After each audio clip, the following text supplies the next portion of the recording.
रवींद्र बाळू पाटील यांचे अनोखे आत्मक्लेश आंदोलन। महाराज आम्हाला माफ करा असे म्हणत लोटांगण घालत केला शासनाचा निषेध। रवींद्रनाथ बाळू पाटील यांनी अनोखे आत्मक्लेश आंदोलन केले। महाराज आम्हाला माफ करा असे म्हणत लोटांगण घालत शासनाचा निषेध केला। मालवण राजकोट किल्ल्यावर अप्रिय घटना घडली। छत्रपती शिवाजी महाराजांचा पूर्णाकृती पुतळा कोसळला।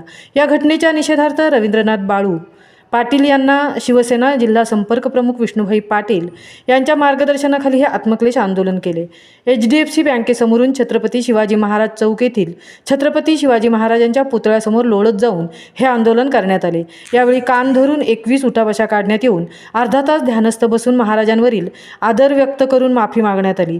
यावेळी जिल्हा संपर्क प्रमुख विष्णुभाई पाटील, नरेश गावण, रवींद्र बाळू पाटील, जीवन पाटील, प्रवीण पाटील, योगेश पाटील, तुकाराम म्हात्रे, भगवान पाटील, सुहास पाटील, वैशाली समेळ, नरेश सोनावणे, असद अली अखवारे आदींसह शिवसेना पदाधिकारी उपस्थित होते। महामुंबईसह विनायक पाटील, पेण। मालवण या ठिकाणी राजकोट मालवण या ठिकाणी छत्रपती शिवाजी महाराजांचा जो पुतळा बनवलेला होता, संबंधित शिंदे सरकारच्या ठेकेदारामार्फत, आणि तो 8च महिन्यामध्ये पडलेला आहे।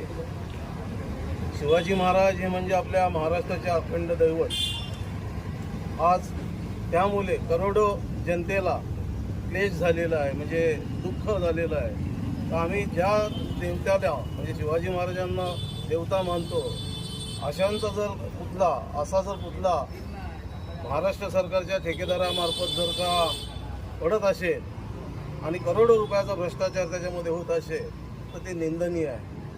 कालच त्या ठिकाणी शिवसेनेचे युवा नेते आदित्यसाहेब ठाकरे गेले असताना वडेट्टीवार, त्याचबरोबर राष्ट्रवादी पक्षाचे जयंतराव पाटील,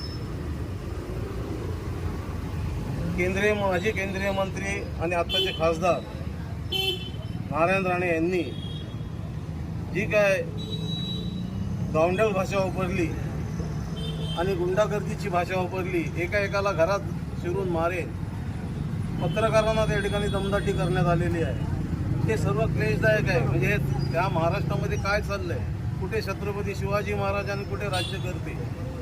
शिवाजी महाराजांचा आदर्श त्या लोकांनी घ्यायला पाहिजे, ते घेतलं जात नाही। सर्वसामान्य माणसाला गृहीत धरून दडपशाही चाललेली आहे, ही कुठेतरी थांबायला पाहिजे आणि ही जनता थांबवेल असं मला त्या ठिकाणी वाटतं। आज जे आपण आत्मक्लेश केलेले आहात, आज लोटांगण घालून छत्रपती शिवाजी महाराजांच्या इथे येऊन आपण सर्वांनी माफी मागितलेली आहात, काय सांगाल याबाबत? आपला महाराष्ट्र जो आहे तो शिवाजी महाराजांचा महाराष्ट्र आहे, छत्रपतींचा महाराष्ट्र आहे। आणि या ठिकाणी ज्या गोष्टीमध्ये महाराज विरुद्ध होते, म्हणजे आपल्या आया बहिणींची आबरू असेल, मुलींची आबरू असेल, तर आपण नुसतीच आबरू नाही तर त्यांचे मुर्दे जाताना आपण पाहिलेले आहेत। तरीसुद्धा राज्यकर्ते असे म्हणत आहेत की याचं राजकारण करू नये। आणि आता तर भ्रष्टाचार जो इतका बोकाळलेला आहे की पहिल्यांदी पैशातनं सत्ता आणि सत्तेतनं पैसा, दामदुप्पट पैसा कमवून परत सत्तेवर यायचं। पण गटार आणि रस्त्यांमध्ये भ्रष्टाचार समजू शकतो, परंतु आता माझ्या महाराजांपर्यंत हा भ्रष्टाचार आलेला आहे। आणि त्याचीच परिणिती आपण पाहिलेलं काही शिवाजी महाराजांचा जो पूर्णाकृती पुतळा आहे त्याचे धड वगैरे काही अवयव वेगवेगळे झाले, हे मी शब्दामध्ये व्यक्त करू शकत नाही। आणि ही जी व्यवस्था आहे, ही जी सिस्टीम आहे, हे जे राज्यकर्ते आहेत, यांना आणण्यासाठी कुठे ना कुठे आम्हीच जबाबदार आहोत। आणि म्हणूनच महाराजांची माफी मागण्यासाठी मी या ठिकाणी आलेलो आहे। म्हणून मी लोटांगण घातलेलं आहे महाराजांसमोर, मी उठाबशा काढलेल्या आहेत की महाराज मला माफ करा, का ते हे जे हलकट राजकारणी आहेत त्यांना आम्हीच निवडून दिले आहेत। आता सुद्धा म्हणतात पुतळ्याचं राजकारण करू नये,